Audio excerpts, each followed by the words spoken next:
आज 10 जिलों के चयनित कार्यकर्ताओं की बैठक है। मैं यहां आ रहा था, सुबह एक पत्रकार का फोन आया कि भाई साहब चुनाव का मौसम है, आप सभा करने की जगह बैठक क्यों कर रहे हो। अरे सुनो भैया, अब बहुत लंबा समय नहीं लगेगा, सुनो। तो उन्होंने मुझे पूछा सभा करने की जगह बैठक क्यों कर रहे हो। मैंने उनको बताया कि सभी पार्टियों में चुनाव नेताओं से जीतते हैं, मेरी पार्टी में चुनाव मेरा कार्यकर्ता जीतता है। और इसीलिए हमारा कोई भी राष्ट्रीय नेता उठाकर देख लो, इसका जीवन बूथ के कार्यकर्ता से शुरू हुआ है। मैं पार्टी का राष्ट्रीय अध्यक्ष बना, मेरे जीवन की पहली जिम्मेदारी संघवी हाई स्कूल के एक बूथ के अध्यक्ष थी। अकेली भारतीय जनता पार्टी है जहां बूथ का अध्यक्ष पार्टी का राष्ट्रीय अध्यक्ष बन सकता है और कोई दल में नहीं हो सकता। इसलिए भाइयों बहनों, आने वाले दिनों में यहां पर एनडीए की सरकार फिर से एक बार बनाने का संकल्प लेने के लिए ये 10 जिलों के चयनित कार्यकर्ताओं को यहां पर बुलाया है। हम यहां पर जितनी मजबूती से संकल्प करेंगे, उतनी ही भाजपा मजबूत होगी, एनडीए मजबूत होगा। और एनडीए जितना मजबूत होगा, बिहार ही इतना खुशहाल और समृद्ध होगा। क्योंकि बिहार के विकास का, बिहार की समृद्धि का रास्ता भाई वो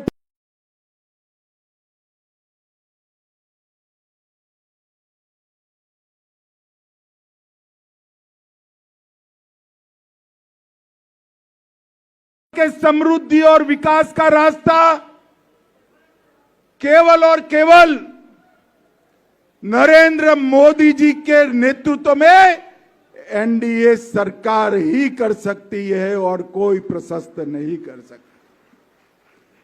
मुझे बताओ, ये लालू जी, रबड़ी जी, तेजस्वी, ये बिहार को समृद्ध कर सकते हैं क्या?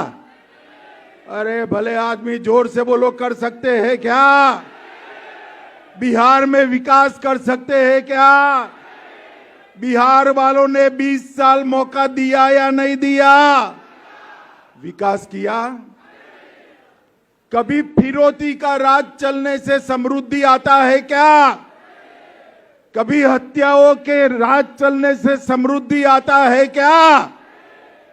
मित्रों, बिहार के युवा को आगे बढ़ना है, विकास के रास्ते पर बिहार ले जाना है, तो एक ही रास्ता है, आने वाले चुनाव में फिर से एक बार मजबूत एनडीए की सरकार बनाना। मित्रों, कल ही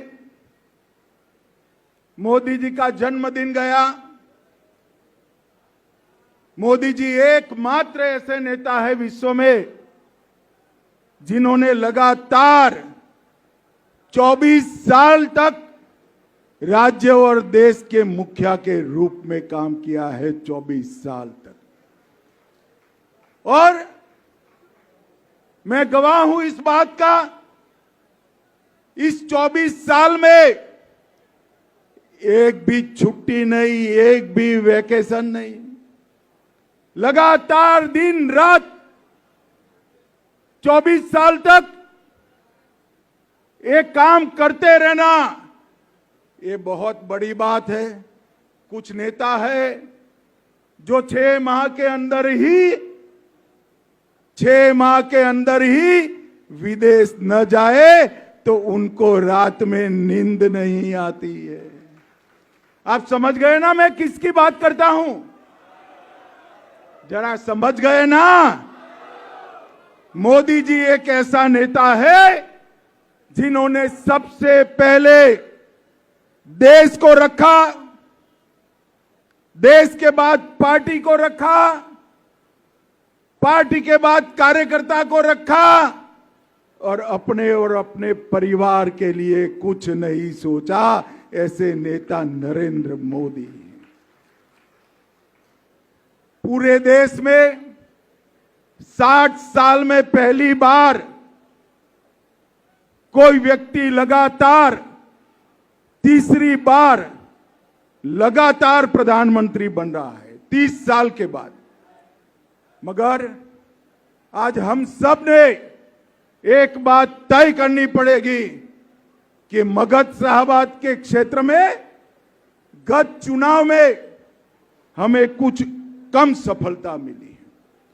आज हम सब कार्यकर्ता यहां संकल्प कर जाए कि आने वाले चुनाव में इस क्षेत्र की 80% से ज्यादा सीटें भारतीय जनता पार्टी और साथियों के झोली में डालना है। एनडीए को 80% सीटें देना है। और भाइयों बहनों, 11 साल में आप में से कोई भी बताओ, आप ऐसा सोच सकते थे कि अयोध्या में राम मंदिर बनेगा? बनाना चाहते थे या नहीं बनाना चाहते थे? मोदी जी ने राम मंदिर का शिलान्यास भी किया और उसका प्राण प्रतिष्ठा कर जय श्री राम कर दिया।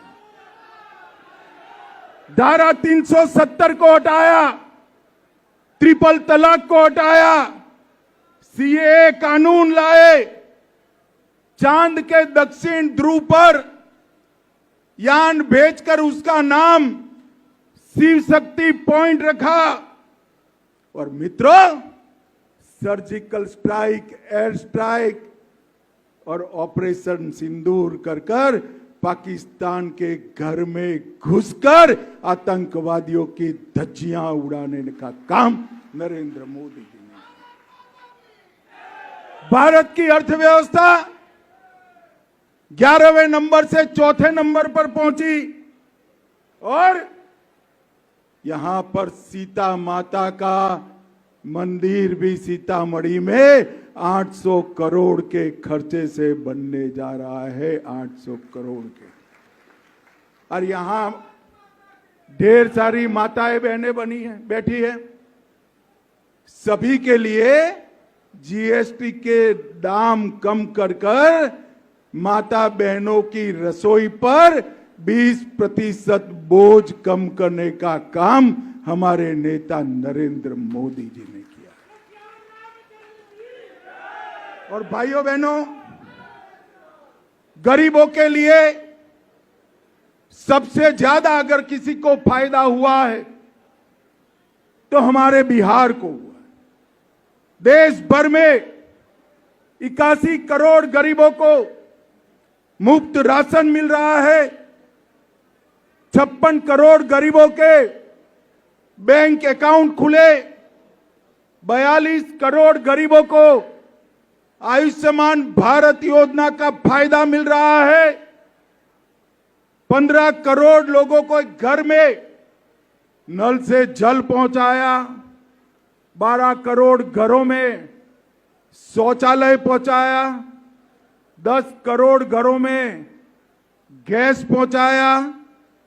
4 करोड़ लोगों को आवास दिया और 1.5 करोड़ 1.5 करोड़ दीदी लखपति दीदी बनाने का काम नरेंद्र मोदी जी ने किया है। मगर ये हर बार झूठा नैरेटिव फैलाते। अभी ये राहुल बाबा यात्रा कर गए ना भाई? यात्रा का विषय क्या था उनका बताओ तो जरा। अरे यार, वोट चोरी नहीं था। मैं बाद में बताता हूं क्या था। मित्रों, यात्रा का विषय बिहार में अच्छी शिक्षा लाना नहीं था। यात्रा का विषय रोजगारी नहीं था। यात्रा का विषय बिहार में 24 घंटा बिजली नहीं था। यात्रा का विषय हर गांव, हर टोले में रोड पहुंचाना नहीं था। यात्रा का विषय था जो बांग्लादेश से घुसपैठिए आए हैं उनको बचाने का विषय था। यहां इतने सारे लोग हैं, आप किसी का वोट कटा है क्या? अरे जोर से बोलो, कटा है क्या? तो किसका कटा है? जोर से बोलो, किसका कटा है? ये राहुल गांधी की यात्रा घुसपैठिया बचाओ यात्रा थी। और मैं इस मंच से राहुल गांधी और लालू जी को पूछने आया हूं, बिहार की जनता आपको पूछ रही है, घुसपैठियों को वोट का अधिकार होना चाहिए क्या? जोर से बोलो, होना चाहिए। घुसपैठियों को मुफ्त राशन मिलना चाहिए। घुसपैठियों को नौकरी यहां पर मिलनी चाहिए। घुसपैठियों को घर मिलना चाहिए। घुसपैठियों को 5 लाख तक का इलाज मिलना चाहिए। कौन देना चाहता है? जोर से बोलो, कौन देना चाहता है? और जोर से बोलो, कौन देना चाहता है? हमारे युवाओं की जगह वोट बैंक के घुसपैठियों को नौकरी देने का काम ये राहुल बाबा एंड कंपनी कर रहे हैं। हमारा दायित्व है हर घर जाए और बताए कि अगर इनकी सरकार गलती से भी बन गई तो बिहार के हर जनपद में घुसपैठिए ही घुसपैठिए हो जाएंगे। भाइयों बहनों, ऐसा बिहार आप चाहते हैं क्या? चाहते हैं क्या? ये झूठे नैरेटिव फैलाने में एक्सपर्ट लोग हैं। वो कहते थे हम SC, ST, OBC का आरक्षण समाप्त कर दें। मोदी जी कितनी साल से सत्ता में है भाई? जरा जोर से बोलो, कितनी साल से? ST, SC, OBC का आरक्षण गया है क्या? अरे अब तक छोड़िए, जब तक भाजपा का एक भी सांसद संसद में है, ST, SC, OBC का आरक्षण नहीं जाने देंगे, नहीं जाने। भाइयों बहनों, मोदी जी ने इस संभाग के लिए ढेर सारा काम किया है। 2300 करोड़ का नेशनल हाईवे अरवल से बिहार शरीफ तक, Varanasi Kolkata express, Assam Darbhanga green express, Gayaji Patna 4 लेन, गयाजी रजौली 4 लेन, गयाजी राजगीर हाईवे, 300 करोड़ से गयाजी रेलवे स्टेशन का विकास, अनुग्रह नारायण रेलवे स्टेशन का विकास, जहानाबाद रेलवे स्टेशन का विकास, गयाजी में metro, Varanasi Patna Nawada Asansol Howrah high speed rail corridor और पूरे नवादा सहित पूरे संभाग को इसका लाभ मिलेगा। और ढेर सारे विकास के काम पर्यटन के लिए बाबा सिद्धनाथ मंदिर, काशी विश्वनाथ धाम की तर्ज पर विष्णुपद मंदिर, बोध गया कॉरिडोर और 30,000 करोड़ से औरंगाबाद में 2400 मेगावाट का पावर प्लांट लगाना के काम नरेंद्र मोदी जी ने किया। 16,000 करोड़ से गया जी के डोभी में औद्योगिक पार्क, मगध संभाग में तैरता हुआ बिजली घर, 145 करोड़ से महाबोधि सांस्कृतिक केंद्र की स्थापना की। और ये लालू जी को मैं अभी देख रहा था, वो पूछ रहे थे मोदी जी आपने क्या किया? लालू जी 2024 की चुनाव के बाद का बजट उठाकर ले लीजिए, उसमें बिहार ही बिहार है और कुछ नजर नहीं आता है। 2004 से 14 जब लालू यादव मंत्री थे वहां, तब बिहार को केंद्र से 2,80,000 करोड़ मिला और 14 से 24 में मोदी जी मंत्री है, 2,80,000 करोड़ के सामने 9,85,000 करोड़ रुपया मोदी जी ने दिया है। अभी अभी नीतीश कुमार की एनडीए सरकार ने 125 यूनिट बिजली फ्री की, विधवाओं, बुजुर्गों का और दिव्यांगों का पेंशन 400 से बढ़ाकर 1100 किया, ममता कार्यकर्ताओं को बढ़ाकर 600 किया, आशा वर्कर का मानदेय 1,000 से बढ़ाकर 3,000 किया, रसोइयों, रात्रि प्रहरी और शारीरिक शिक्षक को 2 गुना बढ़ोतरी की और युवाओं को इंटर्नशिप के 6,000 रुपया और अब युवाओं को 1,000 रुपया सीधा बैंक अकाउंट में हम भेजने वाले। मित्रों, एनडीए की सरकार ने जो काम किए वो लालू जी पूरा जीवन भी अगर मुख्यमंत्री रहे तो कर नहीं सकते हैं। मैंने तो बताया हमने क्या किया, अब ये भी सुन लीजिए इन्होंने क्या किया। चारा घोटाला किया, लैंड फॉर जॉब स्कैम किया, रेलवे होटल की जमीन में घोटाला किया, अलग तारा घोटाला किया, बाढ़ का घोटाला किया, ये भी एक्सपोर्ट बेनामी संपत्ति मामले का घोटाला किया और कई बार जेल में भी गए और छूटते हैं तो हाथी पर बैठकर वो वापिस आते। भाइयों बहनों, इतने भ्रष्टाचार के आरोप जिन पर लगे हो वो कभी बिहार का भला कर सकता है क्या? अरे जोर से बोलो, कर सकता है क्या?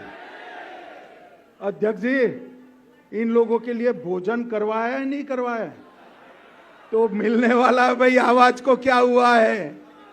इतना भ्रष्टाचार करने वाले बिहार का भला कर सकते हैं क्या? एक और कांग्रेस और राजद का भ्रष्टाचार का बड़ा लिस्ट है और दूसरी ओर नरेंद्र मोदी जी है, 24 साल से मुख्यमंत्री प्रधानमंत्री बने, भ्रष्टाचार का एक भी आरोप उन पर नहीं लगा। बिहार का भविष्य, हम सब बिहार की जनता के साथ जाएं और करबद्ध निवेदन करें कि बिहार के भविष्य को नरेंद्र मोदी जी के साथ जोड़ दीजिए। यही रास्ता है बिहार को पूर्ण विकसित राज्य बनाने का। मोदी जी ने 2047 में पूर्ण विकसित भारत की कल्पना की है। पूर्ण विकसित बिहार के बगैर पूर्ण विकसित भारत नहीं बन सकता। कार्यकर्ता भाइयों बहनों, अभी मैंने कुछ चयनित 400-500 कार्यकर्ताओं के साथ लंबी बैठक करी है, इसीलिए मुझे आने में देर हो गई। इसके अंदर बूथ स्तर पर, मंडल स्तर पर, जिला स्तर पर और शक्ति केंद्र स्तर पर करने के कुछ कामों की लिस्ट दी है। मैं क्या आपको पूछ सकता हूं कि यहां से जाकर जिला अध्यक्ष जी बैठक बुलाएंगे, जो कोई भी काम आपके जिम्मे आता है वो 100% हम करेंगे, ऐसा आप बता सकते हैं क्या? जरा हाथ ऊपर करो जो लोग 100% करेंगे। भाइयों बहनों, ये चुनाव सरकार बनाने का चुनाव नहीं है, ये चुनाव सरकार बनाने का चुनाव नहीं है, ये चुनाव 2/3 से ज्यादा बहुमत के साथ सरकार बनाने का चुनाव है। और इसलिए ये 10 जिलों के सभी कार्यकर्ता आज से संकल्पित होकर जाएं कि हम मोदी जी के नेतृत्व में बिहार में एक एनडीए सरकार बनाएंगे। नीतीश कुमार जी की सरकार ने, मोदी जी की सरकार ने जो कुछ बिहार की जनता के लिए किया है वो घर घर लेकर जाएंगे और वोटिंग कराएंगे। फिर से एक बार मैं पूछना चाहता हूं, जरा जोर से बोलिएगा, घुसपैठियों को वोट का अधिकार है क्या? और जोर से बोलो, है क्या? राहुल तक आवाज जानी चाहिए, है क्या? घुसपैठियों को राशन मिलना चाहिए, उनको आयुष्मान भारत कार्ड मिलना चाहिए, उनको धान मिलना चाहिए, उनको वोट देने का अधिकार है क्या? तो घुसपैठिए बिहार का भला नहीं कर सकते। ये आएंगे तो घुसपैठिए बढ़ाएंगे, एनडीए आएगा तो बिहार को बढ़ाएगा। ये बात घर घर पहुंचानी है।